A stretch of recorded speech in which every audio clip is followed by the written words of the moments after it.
ဒီဗီဒီယိုလေးထဲမှာဆိုလို့ရှိရင်ကျွန်တော်က Arian ဆိုတာကဘာလဲဆိုတာကိုပြပြပြသွားမှာဖြစ်ပါတယ်ကျွန်တော်က Arian တွေကိုလေ့လာရတာကြိုက်တယ်ပေါ့နော်ဒါပေမဲ့ကိုယ်တိုင်တော့စကားပြောတဲ့ခါမှာထည့်မသုံးဖြစ်သေးဘူးပေါ့နော်Arian ဆိုတာကသူကစကားလုံးတွေစုထားတဲ့စကားစုတစ်ခုပေါ့နော်ဒါပေမဲ့တစ်ခုချင်းစီကနေပြီးတော့ဆိုလို့ရှိရင်တော့အတိတ်ပဲပြန်လို့မရဘူးပေါ့နော်ဒီစကားစုတစ်စုလိုက်ကိုမှအတိတ်ပဲတစ်ခုရှိတာကိုကျွန်တော်တို့က Arian လို့ခေါ်တယ်ပေါ့နော်ဥပမာမြန်မာလိုပြောရမယ်ဆိုလို့ရှိရင်ကျွန်တော်တို့ကကြက်ကန်းဆန်ဦးတိုးတို့မျက်နှာကြည်ဟင်းပက်ပါတို့အဲ့ကောင်တွေဆိုလို့ရှိရင်စကားလုံး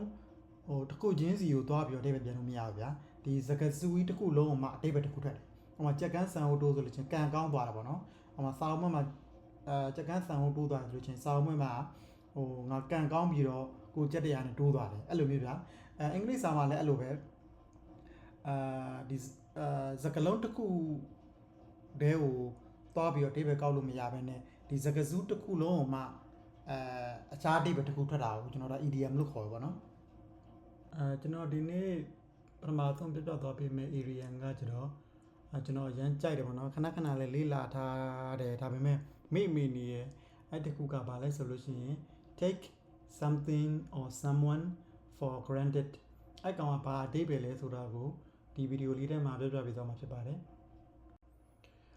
သူ့မှာကအဓိပ္ပာယ်နှစ်ခုရှိရပါတော့ပထမတစ်ခုကဒါကတော့သူ့ရဲ့ definition ပြGoogle ကနေပြီးရှာလို့ရတယ်fail to properly notice appreciate or value someone or something သူကဘာပြောချင်တာလဲဆိုလို့ရှိရင်တစုံတစ်ယောက်တပတ်မဟုတ်တစ်ခုခုကိုappreciate လုပ်ဖို့ပေါ့နော်တန်ဖိုးထားဖို့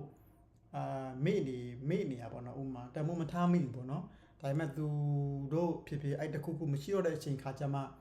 သူ့ရဲ့တန်ဖိုးကိုကနားလဲလာတယ်အဲ့ဒါမျိုးဆိုလို့ကျွန်တော်တို့က take it for granted နဲ့သုံးတယ်ပေါ့နော်ဥပမာနဲ့ပြောမှဆိုလို့ရှိရင်အခုဒီ sentence မှာဆိုလို့ရှိရင်people took good health for granted အဲ့ကောင်မှာဆိုလို့ရှိရင်လူတွေကကျန်းမာရေးကောင်းတာကိုappreciate လုပ်ဖို့တန်ဖိုးထားဖို့မေ့ပြက်ကွက်နေပေါ့နော်ဒီလွယ်လွယ်လေးရပြီးတော့ဒီတိုင်းမဲ့သူ့ဟာသူရနေလို့ပဲထင်တာပေါ့ဗျာဒါပေမဲ့ကို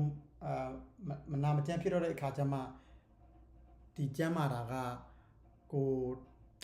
တန်ဖိုးထားမဲ့အရာမြန်သဘောပေါက်တယ်ပေါ့နော်နောက်တစ်ခုကဘာလဲဆိုလို့ရှိရင်နောက်တစ်ခု sentence မှာဆိုလို့ရှိရင် he does so much for them but they just take him for granted ဆိုလို့ရှိရင်သူကသူတို့အတွက်ဘာမှမဆိုလုပ်ပြီးရပေါ့ဗျာအများကြီးလုပ်ပြီးခဲ့တယ်ဒါပေမဲ့သူတို့ကအဲ့ကောင်လွယ်လွယ်လေးရတော့ပေါ်တန်ပဲဒီတိုင်းပဲထင်တယ်ပေါ့ဗျာတင်မလားတန်ဖိုးမထားဘူး appreciate မလုပ်ဘူးပေါ့နော်အဲ့ဒါဆိုလို့ရှိရင်အခုလိုမျိုးကျွန်တော်တို့ take it for granted နဲ့သုံးလို့ရတယ်နောက်ထပ်သူ့မှာအဓိပ္ပာယ်နောက်တစ်ခုကကျတော့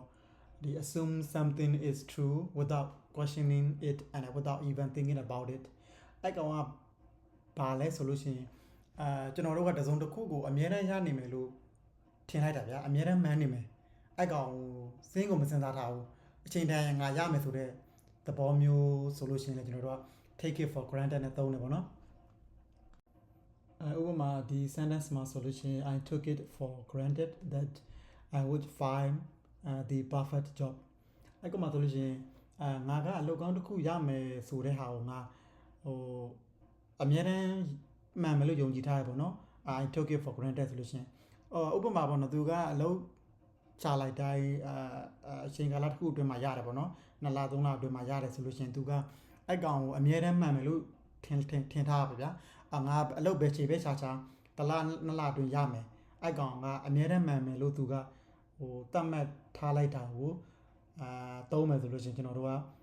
take it for granted နဲ့သုံးလို့ရတယ်ဥပမာနောက်တစ်ခုက he takes his parents support for granted and does whatever he wants without thinking about the consequences အဲ့ကောင်မှာဆိုလို့ရှိရင်သူကသူမိဘရဲ့ထောက်ပံ့မှုကိုဒီ take it for granted လောက်ထားတယ်ဆိုလို့ရှိရင်ဘယ်လိုပြောမလဲသူဘာပဲလုပ်လို့သူမိဘနောက်ကလိုက်ဖြည့်ရှင်းပေးရပါဗျာအဲ့ကြတော့ဒီသူမိဘရဲ့ဖြည့်ရှင်းပေးတယ်ဆိုတော့ဒီ သူ့မိဘရဲ့အထောက်ပံ့ကိုသူကအမြဲတမ်းရမယ်လို့သူကထင်လိုက်တာဗျာအမြဲတမ်းမှန်နေမယ်သူဘာလုပ်လိုက်တာသူ့မိဘကသူ့ကိုလိုက်ပြီးဖြည့်ရှင်းပေးမယ်အကောင်ကိုသူကအဲ့လိုအမျိုးမှာဆိုလို့ရှိရင်ကျွန်တော်တို့ကဒီ take it for granted နဲ့သုံးရတယ်တချို့ပြောကြရပါမင်း don't take it for granted ဆိုလို့ရှိရင်ဒါကိုတရက်ဒီမှတ်မထားနဲ့ပေါ့နိအဲ့လိုမျိုးပြောချင်တာဗျာဒါအမြဲတမ်းမှန်နေတယ်ဆိုပေမဲ့မှန်တော့တဲ့အခါလည်းရှိနိုင်တယ်ပေါ့နော်ဥပမာသူ့မိဘကသူ့ဟို live ဖြည့်ရှင်းမပြီးတော့တဲ့အခါလည်းရှိနိုင်တယ်အဲ့လိုအမျိုးမှာဆိုလို့ရှိရင်ကျွန်တော်တို့ကtake it for granted နဲ့သုံးတယ်